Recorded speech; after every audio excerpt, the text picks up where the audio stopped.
Mencekam. Show of force TNI Polri, TPNPB OPM panik, ungkap 2 wilayah Papua jadi zona perang.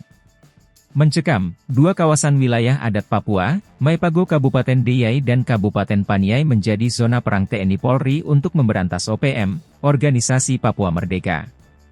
Wilayah yang selama ini menjadi kekuasaan OPM alias KKB itu, diacak-acak pasukan kiriman gabungan TNI Polri, pasca dan Ramil Aradide ditembak mati OPM.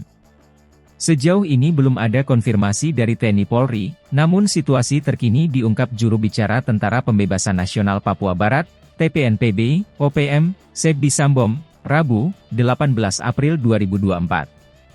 Dikutip dari Tribun Papua, Kamis, 18 April 2024, Markas Pusat TPNPB OPM menerima laporan dari Brigadir Jenderal Matius Gobai, Panglima TPNPB OPM Kodap 13 Paniai Kegepani Pouda menyiapkan diri menghadapi TNI Polri.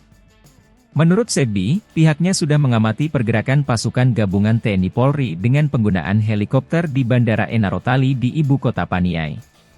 Dalam 3 hari sejak Minggu, 14 April 2024, pasukan TNI Polri melakukan peningkatan status keamanan di Paniai, melakukan patroli dan sweeping di Nabire, Dogiai, Deiyai, dan di Paniai.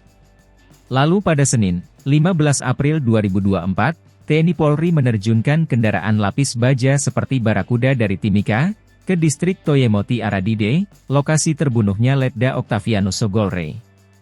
Kata Sebbi, disusul kedatangan pasukan khusus gabungan TNI Polri dalam jumlah besar di kawasan tersebut.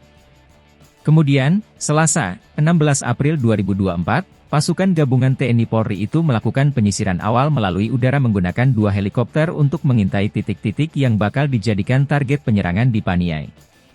Imbasnya, Sebbi mengatakan, rakyat sipil pribumi dan non-Papua mengungsikan ke Enarotali, Masi, dan ke wilayah-wilayah aman lainnya yang berada di sekitaran, luar, Deiyai, Dogiai, dan juga Nabire.